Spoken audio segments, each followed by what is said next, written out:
மீனராசி நண்பர்கள் காலபுருஷ தத்துவத்தில் 12வது ராசி மீனராசி. சார் உழைக்கிறேன். என்ன சார் இது? எதை சார் நான் கம்மி பண்ணிக்கிறேன்? பேசுகிறது தான்.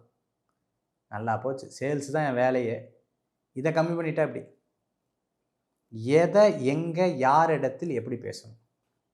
இடம், பொருள், இதை 3ஐயும் நீங்கள் கவனிச்சிட்டேன்னா போதும். இங்கே பேசலாம், இங்கே எனர்ஜியை வேஸ்ட் பண்ணலாம், இங்கே வேஸ்ட் பண்ணக்கூடாது. இங்கே டயத்தை வேஸ்ட் பண்ணலாம், இங்கே வேஸ்ட் பண்ணக்கூடாது. இதை கற்றுக்கலாம், இதை கற்றுக்கூடாது. இத்தனை விஷயத்தை நீங்கள் கடைபிடிச்சிட்டேன்னா டாப்பாக வந்துடுவேன். மீனராசி மாதிரி ஒரு திறமையான ராசி வேறு எதுவுமே கிடையாது. சூப்பர் சார், நீங்கள் சொன்னதே எனக்கு மன திருப்தியாக இருக்குது. இனிமேலேருந்து அதை ஃபாலோ பண்ணுறேன். எனக்கு என்ன டே சூப்பராக இருக்கும். அற்புதமான நாள், ஜெயிக்கக்கூடிய நாள், வெற்றி பெறக்கூடிய நாள் செவ்வாய்க்கிழமை தான். அதிசயமாக இருக்குது. என்ன சார் செவ்வாய்க்கிழமையா? எஸ், செவ்வாய்க்கிழமை. யார் உங்களுக்கு உகந்த தெய்வம்? முருகப்பெருமான் உகந்தவர். வேலுண்டு வினையில்லை, மயிலுண்டு பயமில்லை, குகனுண்டு குறைவில்லை, ஸ்கந்தன் உண்டு கவலையே இல்லை மனதில். திருத்தணி முருகப்பெருமான், திருச்செந்தூர் முருகப்பெருமான், சுவாமிமலை முருகப்பெருமான், பழனி ஆண்டவர், வீட்டுக்கு பக்கத்தில் இருக்கிற முருகனை, கந்தனை, கடம்பனை, கார்மையில் வாகனனை நீங்கள் வேண்டி பாருங்கள். மிகப்பெரிய வெற்றி, செல்வத்தை அள்ளி குவிக்கக்கூடிய கிரகம் செவ்வாய் தான் உங்களுக்கு.